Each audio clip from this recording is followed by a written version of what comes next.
Hello प्यारे बच्चों, नमस्कार। एक बार फिर एक नई वीडियो के साथ आपके सामने हाजिर हुआ हूँ।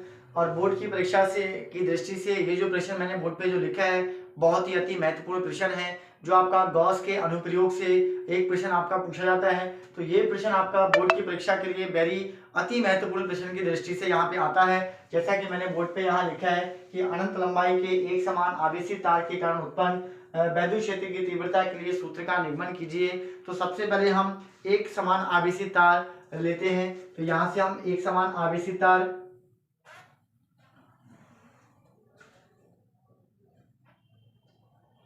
और इस आवेशित तार को हम प्लस क्यू आवेश देते हैं।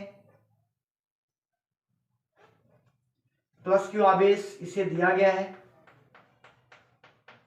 इसको चालक तार को प्लस क्यू आवेश दिया गया है। अब इसे आर दूरी पर, यहां से आर दूरी पर एक बिंदु P है जहां हमें एक गॉसियन पृष्ठ की कल्पना करनी है। और गॉसियन पृष्ठ के रूप में हम एक बेलनाकार पृष्ठ की कल्पना करेंगे। तो यहां से हम एक बेलनाकार पृष्ठ की कल्पना कर देते हैं।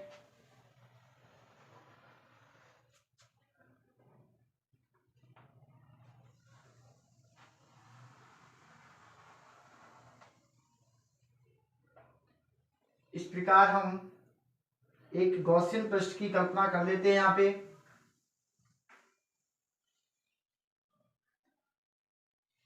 अब इसके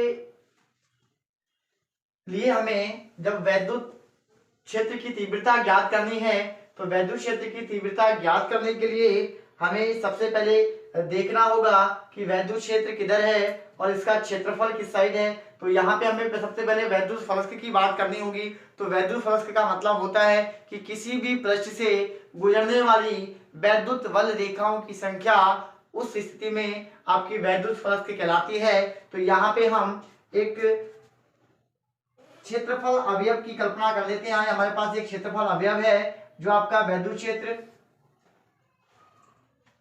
क्षेत्र की ही दिशा में उसको रखा गया है।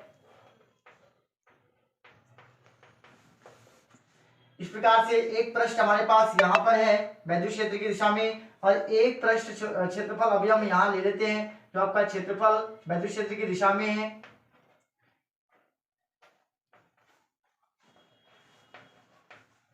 तो इस स्थिति में हमें पृष्ठ दो प्रकार के पृष्ठ प्राप्त होते हैं, एक पृष्ठ P1 और एक हमारे पास पृष्ठ P2। तो दोनों पृष्ठों में हमें देखना है कि आपका वैद्युत बल रेखाएं किधर, आपका वैद्युत फलक हमें कहाँ प्राप्त होगा और कहाँ वैद्युत फलक हमें प्राप्त नहीं होगा। तो यहाँ से हमें जिस दिशा में आपका वैद्युत क्षेत्र तथा क्षेत्रफल अवयव दोनों एक ही दिशा में अगर होते हैं, तो उस स्थिति में हमें वैद्युत फलक का मान हमें प्राप्त होता है। तो जैसे कि यहाँ पे हमें दिखा रखा है कि पृष्ठ P1 पर जिस दिशा में आपका क्षेत्रफल अवयव है उसी दिशा में हमारे पास वैद्युत क्षेत्र है। तो वैद्युत क्षेत्र और क्षेत्रफल अवयव की समान दिशा होने के कारण यहाँ पे हमारे पास वैद्युत बल रेखाएं निकल के गुजरेंगी और वैद्युत बल आपकी रेखाएं निकलेंगी। तो इसका मतलब यहाँ से कुछ ना कुछ हमारा वैद्युत फ्लक्स भी हमें प्राप्त होगा। इसी प्रकार यहाँ से हमारे पास पृष्ठ 2 से अगर हम बात करें, तो पृष्ठ 2 में हमारे पास वैद्युत क्षेत्र की दिशा और क्षेत्रफल अवयव की दिशा आपकी अलग अलग है। दोनों में एक अब 90 डिग्री का डिस्टेंस है। तो यहाँ से अगर हम वैद्युत फ्लक्स यहाँ पे बात करें तो 90 डिग्री यानी कि समांतर कंडीशन में, आपका लंबवत कंडीशन में कोई वैद्युत फ्लक्स नहीं होगा। तो यहाँ से हम सबसे पहले बात करते हैं कि इसकी पृष्ठ की लंबाई, बेलनाकार पृष्ठ की जो लंबाई है वो हम L मान लेते हैं। और यहाँ पे हमने प्लस क्यू आवेश दे रखा है इसे। अब प्लस क्यू आवेश के लिए एक तार को हमने जो आवेश दिया है तो इसको हम बोलते हैं, इसको रेखीय आवेश घनत्व। और रेखीय आवेश घनत्व का मतलब होता है कि एकांक तार की लंबाई में जितना आवेश दिया जाता है उसी को हम बोलते हैं पृष्ठ। तार का जो रेखीय आवेश घनत्व होता है, रेखीय आवेश घनत्व जिसे लेमडा से प्रदर्शित करते हैं, लेमडा बराबर Q अपॉन L। अगर हम यहां से Q का आप वैल्यू फाइंड करें तो Q का मान निकल के आता है लेमडा L। इस प्रकार हमें यहां से गॉस प्रमेय से, हमने इससे पहले मैंने वीडियो में बताया कि गॉस प्रमेय का फॉर्मूला क्या होता है। तो गॉस प्रमेय के सूत्र से हम लिखेंगे यहाँ पे गॉस प्रमेय से, गॉस प्रमेय से आपका वैद्युत फ्लक्स होता है फाई ई बराबर क्यू अपॉन एप्सिलॉन, आपका इक्वेशन बन जाएगा यहाँ पे 1। तो इसी प्रकार हमें यहाँ से गॉस प्रमेय से हमें फाई का मान निकल के आ गया है। तो यहाँ से हमें पृष्ठ 1 और पृष्ठ 2 से भी हमें देखना है कि कितना फ्लक्स निकल के जाएगा, तो गुजरेगा यहाँ से। तो यहाँ से हम लिखेंगे पृष्ठ 1 व 2 से गुजरने वाला वैद्युत फ्लक्स, पृष्ठ एक P1, पृष्ठ P1 व P2 से होकर गुजरने वाला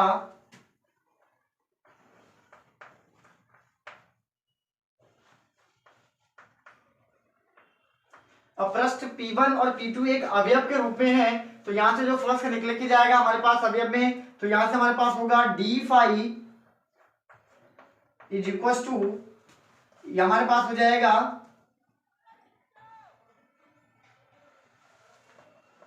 ई D A cos theta plus E D A cos theta. जब आपका क्षेत्रफल अवयव और वैद्युत क्षेत्र एक ही दिशा में होते हैं तो उस कंडीशन में हमारे पास जो थीटा होता है वहां पे थीटा का मान 0 होता है, तो यहाँ पे जो थीटा का जो मान होगा वो आपका 0 होगा। और जब आपका वैद्युत क्षेत्र और क्षेत्रफल अवयव एक दूसरे से 90 डिग्री के यानी कि लंबवत होते हैं तो वहां पे थीटा का मान आपका 90 डिग्री होता है। तो यहाँ पे जो थीटा का मान हमारे पास 90 डिग्री होगा, तो यहाँ से लिखेंगे डी फाई बराबर ई D A cos 0 plus E D A cos 90 degree. तो हमें 90 कॉस 90 की अगर हम बात करें तो कॉस 90 का मान 0 होता है, और कॉस 0 का अगर हम देखें तो कॉस 0 का मान हमारे पास 1 होता है। तो यहाँ से हमें कोई फ्लक्स प्राप्त नहीं होगा क्योंकि हमारे पास यहाँ पे 90 का कॉस 90 का मान 0 होता है, और 0 की गुणा अगर आप किसी भी नंबर से करोगे तो उसका आंसर 0 आएगा, और कॉस 0 का मान अगर 1 होगा और 1 की गुणा हम ईडीए से करेंगे तो हमारे पास ईडीए मिलेगा।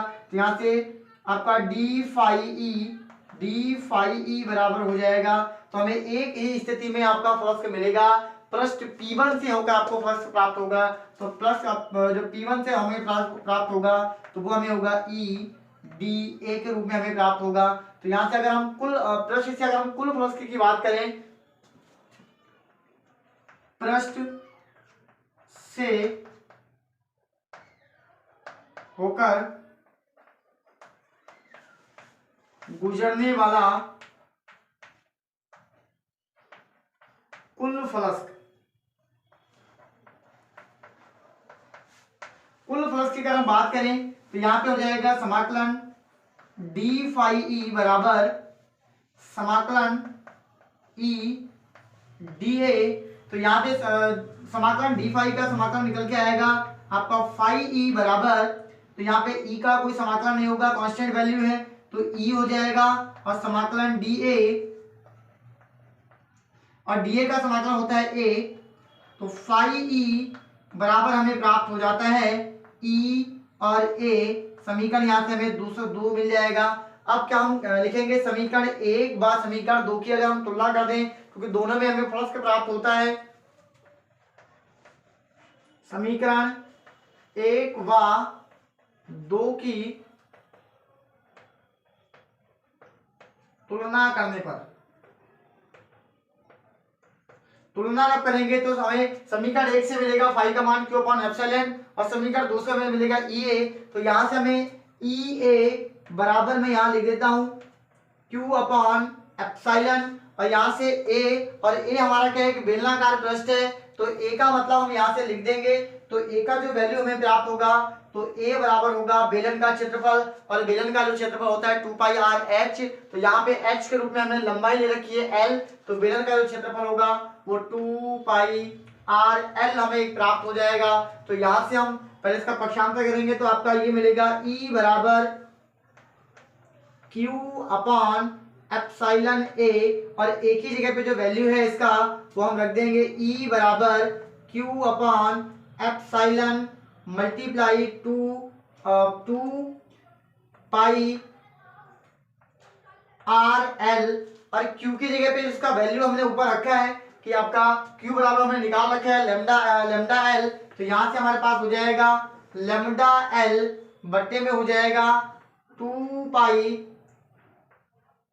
एप्सिलॉन आर एल, एल से एल हमारा कैंसिल हो जाएगा, तो हमें ई का जो वैल्यू प्राप्त होता है ई बराबर हमें प्राप्त होगा लेमडा बटे 2 पाई एप्सिलॉन आर,